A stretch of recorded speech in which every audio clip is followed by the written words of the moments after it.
За одоо энэ сүүлийн үед баян хөлгийн асуудлыг яриад байна. Баян хөлгийн асуудлыг ярихаас өмнө бид нэр эхлээд байж байгаа энэ өөрийнхөө улсын асуудлаа эхлээд бодцгоё.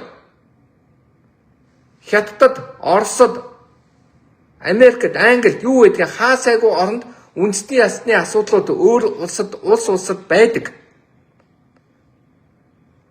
Өөрөөр хэлэх юм бол төвчж амьдрах ёстой, тисэж амьдрах ёстой, бие бинийгээ хүлцэж амьдрах ёстой. Найх худлаа салаавч үзүүлсэн сайртай хөл гараач угаач чадахгүй. Нусан буунуудаа яг нутгаа хамгаална гэж худлаа яриад энийг чинь шийдвэрлэх үүрэг нь төрд байдаг. Тэд үнэхээр хэл соёлоор байхгүй бол төрөөс очиод хэл соёлыг нь заах ажлыг хийдэг. Тэнд нэр үнэхээр одоо газар нутгаар хамт амьдарж байгаа урайхаануудаа ад үзээд байгаа бол тэднээсээ өргөдөл аваад Монгол улсын эрүүгийн хуулиар хүнийг яс хүнс, нийгмийн гарал, ажил амьдралаар ялгуулахгүй гэд төрийн байгууллагын шийдээд явж байгаа энэ төртөө ус биш юм уу? Эсвэл жунглийн хуулиар яваад халах, бүрээд, казак, дөрвөд, чамтгуу юу байдгийг ирлиз, хурлиз гэж хуваагдж хагаад энэ улстай сайхан бие биентэйгээ хэрэлдэж зодтолдоод байх юм уу? Ингээд дэвэргэж улс орныг яс үндсээр нь, ажил мэргэжлэр нь, нас хүйсээр, нийгмийн гарлаар нь, нэр хочоор нь доромжилдог энэ систем одоо болилмоор байна шүү дээ. Болоод харин юу хийх ёстой вэ гэвэл бодлого яриач гэдэг энэ төрөөс нь өнөөдөр энийг төхнүүлэх ажлаа хийх хэрэгтэй шүү дээ. Болохгүй байгаа бол тэр болгодог газар нь очиод асуудлыг шийдэлтэй. Дэвэргэж ирээл Монгол хуультай, дүрмтэй, цэрэгтэй, айрантай, тагнуултай их оронтой.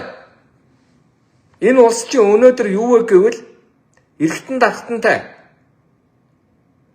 Украинчууд тэр Донбасс үлээ Крим цөөнх болсон орсуудаа дээрлэж, ялгуурлаж, дарамтлаж, хүчирхийлж ангуут нь Оросын холбооны улс нь би өөрсдийнхөө гарал цус нэгтэй хүмүүсээ хамгаална, очиж цэргийн ажиллагаа хийнэ гэж хэлээд 5-6 жил дайн болоо явж шít. Өнөөдөр бид нар энэ казакуудаас айдаг ч юм уу, казакийн иргэдийг буруутгадаг ч юм уу биш. Казакийн иргэд, Монгол иргэд нэг цусны нэг газар нутаг дээр нэг их оронтой, нэг үндсэн хуультай, нэг ард түмэн гэж ярьж байгаа шүү дээ. Өнөөдөр казак цустаа гэж хэлээд ад үзэгдэх ямар ёстой юм. Их хурлын эрхэм гишүүн гэдэг чинь иргэн баасанхугаас өөр шүү дээ. Их хурлын эрхэм гишүүн гэдэг бол тангараг өргөсөн. Хэлэх хэлэхгүй үгээ цэгнэх үүрэг хүлээсэн хүмүүс байдаг шүү дээ. Тэрнийхээ төлөө 9 шидийн мэдээллийг төрийн шугамар олж авдаг шүү дээ. Олж авсан мэдээлэлээ олон нийтэд цацах ёсгүй. Олж авсан мэдээлэлээ ордон дотроо ярьж, хууль гаргаж, дүрм гаргаж, хуулийн байгууллагуудыг шахаж ажилуулах эрх мэдлийг авахын тулд тэнд их хурл сууж байгаа шүү дээ. Иргэн баасанхүү өнөөдөр яах ёстой юм? Зүгээр л эх орондоо татвараа төлөөд иргэнийхээ хувьд үүргээ биелүүлээд эцэг их үр хүүхдээ хайрлж хамгаалаад ингээд болоо штэ. Миний үүрэг юу байгаа?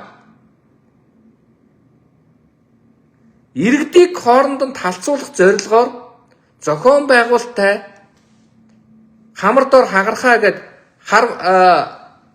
хэрүүлээрээ доромж үгээрээ яриулаа тэрийг нь тойрч өнөөдөр хилцээд явж гэнэ гэдэг бол гутам шиг. Монгол улсад ер нь энэ гэмт хэрэгтнүүдийнхээ үгэнд ороод явах юм уу? Эсвэл хуулинд захирагдаад явах юм уу? Монгол улсын ерөнхий сайд байсан Лувсан намсраа оюун эрдэнэ Монгол улсыг иргэний дайнд уриална гэж мэдгдсэн шүү дээ. Энийхээ төлөө хариуцлага үүрээгүй. Төрийн хамгаалтанд байгаа. Одоо ч хамгаалтанд байгаа 3 жилээр. Төрийн эрх мэдлийг аваад зэрэглэлийн мэдээлэлтэй байгаа. Төр засгийн өнөөдөр юу гэдгийг одоо тэргүүнээр засгийн тэргүүнээр 5 жил ажилласан этгээд Монгол төрийн чинь задлана. Төр их орны чинь хооронд нь хуваана, иргэний дан хийн гэд яриаггүй мүү? 5 цаг чалчихтаа тийм солиор хийсэн шүү дээ. Түүнд ямар ч хариуцлага тооцохгүй одоо араас нь нөгөө нэг юу гэдгийг карманых нь авгаан гарч ирээд ард түмнийг талцуулаад уучлаарай Монголын ард түмэн өнөөдөр казакууд Монголд гай болоогүй. Монголчууд казакууд гай болоогүй. Мүр зэрэгцээд хамтраад энэ улс орны төлөө хүчин зүтгээд явж байна. Та нар зүрхний эмнэлгийн 1 номер эмч казак хүн байдгийг мэдэх үү? Тэр хүн олон хүний амь аварсан. Миний ээжийн амийг аварсан жишээлбэл. Та нар өнөөдөр хиймэл оюун ухааны 1 номер байдаг. Казак хүн байдгийг мэдэх үү? Монголын нэр хүндийг гаргаад энэ бүхэл бүтэн банкны системийг чинь одоо цахим програмыг зохиогоод цахим зүйлийг хийгээ явж байна. Уул уурхай, хүнд үйлдвэр, газрын ховор элмэд, дэлхий дээр гайхагч бүх юм дээр Монгол улсын иргэн казак хүн бас байж байгаа шүү. Монголчуудаа мүр зэрэгцээд ийм байхад өнөөдөр эх орны минь талцуулахыг би зөвшөөрөхгүй ээ. Иргэн баасан хүү бүгдэд хайртай. Иргэн баасан хүү өнөөдөр эх орондоо хайртай. Иргэн баасан хүү өнөөдөр иргэдийнхээ ядарсан иргэдийнхээ тал зогсно гээд янз бүрийн байдлаар би ажиллаа хийдэг. Би тэмцдэг. Тэмцэнэ гэдэг нь сквадрын талбай дээр суултыг хийлдэггүй. Тэмцэнэ гэдэг нь би өөрийнхөө хэмжээнд өмгөөллийнхөө системээр зарчим тодорхойлоод мэрэгчлэрээ би ажил хийгээд энэ Монгол улсын маань санхүүгийн бодлого алдагдчихгүй. Монгол улсын маань байгаль орчны асуудал сүрчихгүй гээд би жишээлбэл цаг уурыг өөрчлөлтийн тухай хуулийг бичээд олон улсын байгууллагуудад зөвлөхөөгээд явж байна. Өнөөдөр тэгээ энэ та нар би ард түмнээс нэг зүйл асуумаар хулгайчдаа дагах юм уу? Хуулиа дагах юм уу? Гоё үг хэлдэг хүнийг харж шүтэх юм уу? Эсвэл голыг олоод бодит бодлого гаргаад үнэн хэлээд байгаа энэ хүмүүсээ хамгаалах юм уу? Тэднийгээ дэмжих юм уу? Монгол улс нэг л хуультай шүү дээ. Насан туршаагүй 18-аас доош насны хүнтэй бэлгийн харилцаанд орвол эрүүгийн хувь хариуцлага хүлээнэ байж л байгаа шүү дээ. Тэгээ биднийг яаж амьдрахыг заана гинэ. Энэ нөгөө Монгол улсын ерөнхийлөгч нь эргүүлэн татах хуулиа хизээ оруулж ирэх юм. Энэ улсын их хурал чинь 40-50 гэмт хэрэгтэн гарчаад байна шүү дээ. Тэр чинь энэ Монгол төрийг барьцаанд авцсан байна шүү дээ. Тэд мөнгөтэй, хэвлэлтэй, хууль хүчний байгууллагын сүлжээтэй дээр нь өөрсдөө улс төрд нөлөө бүхий, нам дотроо нөлөө бүхий байгаа. Ардчилсан намд гэхэд өнөөдөр ардчилсан намын хамаг гол одоо бүтцүүдээр тэр хулгайч нар сууж байгаа. Үндэсний бодлогын хороо энэ төр болцсон байж байгаа. Ардын намд ч юм уу адил баг хурал дээр сууж байгаа. Их хурал сууж байгаа. Дипломгүй хүмүүс өнөөдөр байж байна. Хуурамч диплом авсан хүн их хурал сууж байна. Залуу насндаа алдаа гаргаад хүн амныг гэмт хэрэг хийсэн хүн сууж байна. Хүчингийн гэмт хэрэг толбогдсон хүн байж байна. Хахуул авилгалын гэмт хэрэг хийсэн хүмүүс байж байна. Бүр гардуулсан хүн байгаа шүү дээ. Албан тушаалын гэмт хэрэг хийсэн хүмүүс байна. Одоо энэ асуудлуудыг ингээд мартагнуулах гад одоо нэг мөсөн хулгайч нартайгаа ярихаа оронд зүгээр хоорондоо зодтолтё, хоорондоо хэрэлдээ. Увсуу, ховдуу, завхнуу, баян үлгий юу гэд. Дээр нь казаку, бурэду, халаху, дөрвдүү.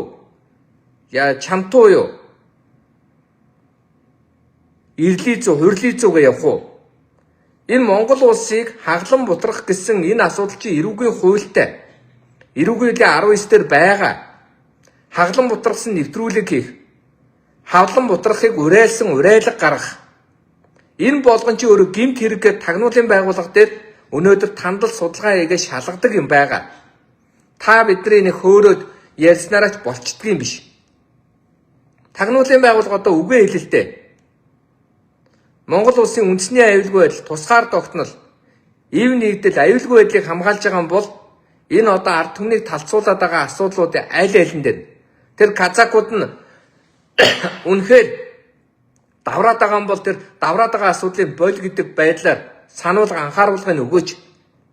Энэ төрийн ордон суугаад байгаа бие үнэлэгч гэж залуугаасаа яригддээ. Нэр төр муутай, боловсралгүй, бичиг үсэггүй, ямар сургууль төгсөн ойлгомжгүй. Зөвхөн сайхан ээжийн дүртэй тэр эмэгтэйг өнөөдөр байранд нь тавиач. Энэ улс орон их хурл өнөөдөр юу хийж байна? Их хурл өнөөдөр хууль батлах ёстой шүү дээ.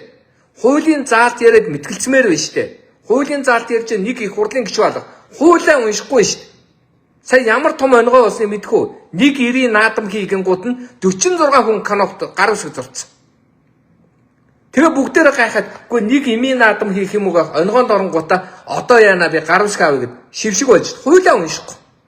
Тэр өргөн барьсан хүний буруу ш. Өөрөө энэ хуулийг би өргөн барьсан та адил гэд гар үсэг зурцсан баг. Та нар сая татварын хуулиар ямар өөрчлөлт орсныг мэдж байгаа юу? Одоо энэ тэтгэврийн хууль яригдж байна. Ямар өөрчлөлт орж байгааг ойлгож байгаа юу? Тамхины эсрэг хуулийн дээр юу болж байгааг мэдэрч байгаа юу? Энэ болгоноо өнөөдөр ярихгүй мó? Энэ улсад хийх ажил мундаагүй байна. Хэрүүд бүгдээрээ холбоомоор байна. Тэгэл сошиалор Оросын холбооны улсад шатхууны үйлдвэр дэлбэрлээ гэхэд бөөн баяр болж алга ташаа тэнэгтээд байгаа юм. Шатхууны хомсдол орвол бид л хохирно үсттэй. Яаж одоо намрын ажил хийх юм? Яаж уул уурхаач ажиллах юм? За яг Улаанбаатар хот руу увс ховдодоо алхаад ээж болно, морио унаад ээж болно. Гэтэл энэ улс орон чинь өнөөдөр эдийн засаг чинь өнөөдөр илгээрээ хөвчөд бэлэн болцсон. Их хэмжиг байгаа. Гадны хөрөнгө оруулагчдын бүгдийг хөөгд явуулж шít. 20, 30, 40, 50 тэрбумаар нь луурдчаад нөгөөдүүлийн болиулыг гингут нь нөгөөдүүлийн хуулийн нэр бариад ажлын зогсооцсон. Хуулийн нэр бариад хөрөнгийн дээрэмдсэн. Хуулийн нэр бариад хулгай хийсэн. Тэгээ нэг ярддаг л Риотинто оюу толгой нэгэн ч гэрээ уншаагүй. Фортуна Батбаяр гэдэг хүн энэ гэрээний чинь жинхэнэ автор нь байгаа штэ жишээлхэд. Гинтээ ашигын татвар гэдэг. Чи хэрвээ хөрөнгө оруулсан бол ашиг олвол чамаас амар татвар авна гэдэг юм мэдрэл муутай хууль баталчаад одоо охиноороо энэ ордон бузарлаад сууж байгаа штэ. Үнэн гэл хэлье би. Энэ удам дамжинд загалмаасын эцэг загалмаасын ихүүдээс салахгүй мó? Одоо Салдангийн адан туяа хүүгээ бас л охиноо хүүгээд энд улс төрлөө уяал өөрөө хулгай хийчихсэн байж л байна. Манад ардын нам ч гэсэндээ үгүй нэрээ хэлэх муу болдохгүй нэрээ. Маш олон хүмүүс байгаа. Тэгэл хов ярина, эсвэл хэрүүл ярина. Одоо бүр сүүлдээ үндэстэн яснуудынхаа эсрэг талцуулаад, хэрэлдүүлээд, муудалцуулаад, маргалдуулаад салаавч бие биендээ өгөлцөөд ингээд сууж яхан зүв юм уу? Монгол улсын төрийн тэргуунд 3 үүрэг байдгийн. Ард нийтийн, ард түмний эв нэгдлийг хангагч гэдэг.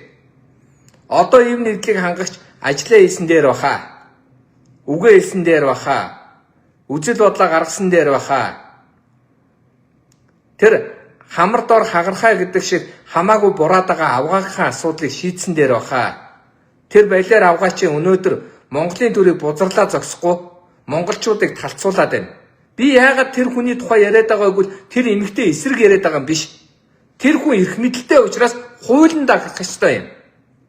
Дураараа ажилд болохгүй гэдэг. А жирийн иргэн бидэнд юу вэ гэвэл үзэл бодлоо илэрхийлнэ. Гэхдээ бас үзэл бодлоо илэрхийлэхдээ хуулийн захирагдсан үзэл бодлоо илэрхийлнэ. Нийтийн албан тушаалтныг ажлыг хийлгэхгүй байх ёстой гэж уриалаад иж болохгүй. Энд чинь гэмт хэрэг. Яс үндэс гаралгаа үслэр нь хооронд нь талцуулаад иж болохгүй. Энэ нь гэмт хэрэг. Би баян үлгийчүүдэд том тус хүргэж ирсэн.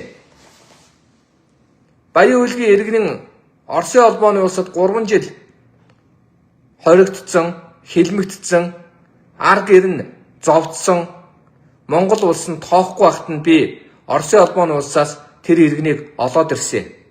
Оросын холбооны улсын ерөнхийлөгч Владимир Путинд би элчин сайдаар нь дамжуулаад загтал явуулаад иргэнээ би цагаатгаад авчирсан. Би их хурлын гишүүн байхдаа Өмнөд Солонгосод байгаа иргэдийнхээ амиа алдсан асуудал дээр нь туслаад хөрөнгө мөнгөнийх нь асуудлын гэр бүлийн тэр одоо юу гэдэг маргаанаас болоод хутга шөрөмсөөр манай нутгийн охиныг алдсан тэр асуудал дээр би бас мэрэгжлийнхээ тусалцааг үзүүлээ явж ирсэн. Би хятадд хоригдсон маш олон айлын хүүхдүүдийг хамгаалаад давраад манай Эрдэнэтэд одоо 2-3 хүүхэд өнөөдөр хугацаанаас өмнө суллагдаад байж байгаа. Би гадаадад байгаа иргэдийн төлөө Монгол улсынхаа иргэдийн төлөө анхаардаг. Саяхан одоо 7 хоногийн өмнө Австралиас надад нэг дүү ярьсан. Ахаа туслаач би хүнд гүтгэгчлээ гэв. За ах нь гадаад ямар ярьдгийм уу да. Яагаад гэвэл эцээц наадах чинь бол ах нь хий тусалж чаддаг одоо эрх мэдэлж байхгүй, иргэн баасанхүү. Эндээс би юу ч хийж чадахгүй гэсэн. Ахаа асуудал маань нааштай болцсон шүү. Баярлаа. Хууль шүүхээр ороод ямар сайхан гүтгэгдсэн гэдэг маань тогтоогдоод би сэтгэл амарлаа. Анхаарсанд баярлаа гэж. Энэ улс орнуудад байгаа консулууд чинь ингэж явах ёстой. Монгол улсын иргэн Казахстанд очиод 6 сар одоо Баян Улгийн Казак иргэн 6 сар тэнд болонгууд нь тэнхий иргэнгээд автоматар болгочдөг. Тэгээ эндээ хүүе би энэ зүгээр хүүхд дээрээ ирээд нэг 6 сар амьдраад зуншаад хүрээд ирсэн чинь ингэчлээ. Гэнгүүт нь Монголоос иргэнээс нь оруулахгүйгээ хасчдаг. Би хизээж тэр улсын иргэн болъё гэв штэ. Би буцаад иргэн нь болъё гэхэд өөрийнхөө орноос Казахстанаас иргэнээсээ хасуул гээд хасуулж чаддаггүй. Ийм нөхцөл байдалтай үйл явдал өрнжсэн тохиолдол жишээлүүд би мэднэ. Энэ мэт би олон зүйлийг ярьж чадна. Гэхдээ би төрд ажиллаж исэн хүн, төрөөс олж авч исэн жоохон мэдээлэлээ улс төрөө оноо авах гээд олон нийтэд одоо юу гэдгийг зовлон болох гээд хооронд нь талцуулах гээд бусдыг бодвол бас нэг боловсралтай гэж өөрийгөө боддгийн хувьд буруу зүрх юм яриад яхав тэгэл хүлээцтэй хандчаа.